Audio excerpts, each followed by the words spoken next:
আজি বুধবাৰ 2025 চনৰ 25 জুন উভতি চাওঁ ইতিহাসত আজিৰ দিনটো সুচেতা কৃপালনীৰ জন্মদিন 1908 চনৰ 25 জুনত বৰ্তমান হাৰিয়ানাৰ আম্বালাত জন্ম হৈছিল জনসেৱাৰ প্ৰতি দায়বদ্ধতা আৰু মহিলাৰ অধিকাৰৰ পোষকতাৰ বাবে পৰিচিত 1963 চনত উত্তৰ প্ৰদেশ চৰকাৰৰ নেতৃত্ব লোৱা ভাৰতৰ প্ৰথমগৰাকী মহিলা মুখ্যমন্ত্ৰী তথা অগ্ৰণী স্বাধীনতা সংগ্ৰামীগৰাকীৰ বিশ্বনাথ প্ৰতাপ সিঙৰ জন্মদিন 1931 চনৰ 25 জুনত এলাহাবাদত জন্ম হৈছিল পূৰ্বে উত্তৰ প্ৰদেশৰ মুখ্যমন্ত্ৰী কেন্দ্ৰীয় চৰকাৰৰ বিত্ত প্ৰতিৰক্ষা আৰু বৈদেশিক পৰিক্ৰমা মন্ত্ৰী হিচাপে কাৰ্যনিৰ্বাহ কৰা ভাৰতৰ অষ্টম প্ৰধানমন্ত্ৰীগৰাকী মনোজ কুমাৰ পাণ্ডেৰ জন্মদিন 1975 চনৰ 25 জুনত উত্তৰ প্ৰদেশৰ সীতাপুৰত জন্ম হৈছিল 1999 চনৰ কাৰ্গিল যুদ্ধত ব্যতিক্ৰমী বীৰত্বৰ বাবে মৰণোত্তৰ পৰমবীৰ চক্ৰেৰে সন্মানিত বীৰ শ্বহীদগৰাকীৰ মাইকেল জেকসনৰ মৃত্যু 2009 চনৰ 25 জুনত 50 বছৰ বয়সত প্ৰপ'ফলো নামৰ শক্তিশালী এনাস্থেটিক আৰু অন্যান্য ঔষধৰ সংমিশ্ৰণৰ ফলত হৃদযন্ত্ৰৰ ক্ৰিয়া বন্ধ হৈ লছ এঞ্জেলছত মৃত্যু হৈছিল কিং অৱ পপ খ্যাত কিংবদন্তি পপ গায়কজনৰ সৌৰভ কুমাৰ চলিহাৰ মৃত্যু 2011 চনৰ 25 জুনত 80 বছৰ বয়সত গুৱাহাটীত মৃত্যু হৈছিল গ্লেমাৰ আৰু খ্যাতিৰ পৰা আঁতৰি সৌৰভ কুমাৰ চলিহা ছদ্মনামৰ আঁৰত অনুপম গদ্য শৈলীৰে অসমীয়া গল্পক সমৃদ্ধ কৰা যশস্বী গল্পকাৰগৰাকী প্ৰকৃত নাম সুৰেন্দ্ৰনাথ মেধি ভাৰতৰ প্ৰথম ক্ৰিকেট বিশ্বকাপ জয় আজি ভাৰতীয় ক্ৰিকেটৰ বিশ্বজয়ৰ দিন 1983 চনৰ 25 জুনত ইংলেণ্ডৰ লৰ্ডছ ক্ৰিকেট গ্ৰাউণ্ডত অনুষ্ঠিত বিশ্বকাপ ক্ৰিকেটৰ ফাইনেলত ৱেষ্ট ইণ্ডিজক 43 ৰানত পৰাস্ত কৰি প্ৰথমবাৰৰ বাবে এদিনীয়া বিশ্বকাপৰ চেম্পিয়ন হয় কপিল দেৱৰ নেতৃত্বৰ ভাৰতীয় দল ভাৰতত জৰুৰী অৱস্থা ঘোষণা 1975 চনৰ 25 জুনত ৰাষ্ট্ৰপতি ফখৰুদ্দিন আলী আহমেদে ইন্দিৰা গান্ধী নেতৃত্বাধীন কংগ্ৰেছ চৰকাৰৰ পৰামৰ্শ মতে ভাৰতত জৰুৰীকালীন অৱস্থা ঘোষণা কৰিছিল জনগণৰ মৌলিক অধিকাৰ খৰ্ব কৰা এই ব্যৱস্থাৰ অন্তত অনুষ্ঠিত লোকসভাৰ নিৰ্বাচনত মুৰাৰজী দেশাইৰ নেতৃত্বত দেশৰ প্ৰথমখন অকংগ্ৰেছী চৰকাৰ গঠন হয় ডায়েৰী অৱ এ য়ং গাৰ্লৰ প্ৰথম প্ৰকাশ 1947 চনৰ 25 জুনত প্ৰকাশ পায় দ্বিতীয় বিশ্বযুদ্ধৰ সময়ত নাজিৰ পৰা লুকাই থকাৰ সময়ৰ অভিজ্ঞতা নথিভুক্ত যুদ্ধ সাহিত্যৰ ক্লাছিক হিচাপে পৰিগণিত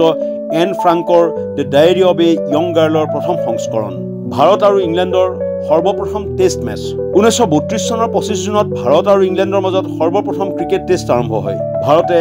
ICCৰ পূৰ্ণ সদস্যৰ মৰ্যাদা লাভ কৰাৰ পিছতে লৰ্ডছত অনুষ্ঠিত হৈছিল এই ঐতিহাসিক টেষ্ট মেচ এই ভ্ৰমণসূচীৰ একমাত্ৰ টেষ্টখনত ইংলেণ্ডে 158 ৰানত জয়লাভ কৰে পৰ্তুগালৰ পৰা মোজাম্বিকৰ স্বাধীনতা লাভ 1975 চনৰ 25 জুনত মোজাম্বিক লিবাৰেশ্যন ফ্ৰণ্টৰ দশকজোৰা স্বাধীনতা যুদ্ধৰ পিছত পৰ্তুগীজ ঔপনিৱেশিক শাসনৰ অন্ত পেলাই মোজাম্বিকে আনুষ্ঠানিকভাৱে স্বাধীনতা লাভ কৰে আৰ্জেণ্টিনাৰ প্ৰথম ফিফা বিশ্বকাপ জয় 1978 চনৰ 25 জুনত আৰ্জেণ্টিনাৰ ৰাজধানী বুয়েনছ আয়াৰ্ছত অনুষ্ঠিত ফিফা বিশ্বকাপৰ ফাইনেলত নেদাৰলেণ্ডক পৰাস্ত কৰি আৰ্জেণ্টিনাই প্ৰথমবাৰৰ বাবে ফিফা বিশ্বকাপ জয় কৰে নিৰ্ধাৰিত সময়ত অমীমাংসিত চূড়ান্ত খেলখনত অতিৰিক্ত সময়ত 3-1 গলত আৰ্জেণ্টিনাই জয় সাব্যস্ত কৰে কোৰিয়া যুদ্ধ আৰম্ভ 1950 চনৰ 25 জুনত উত্তৰ কোৰিয়াই ৭৫,000 সৈনিক পঠিয়াই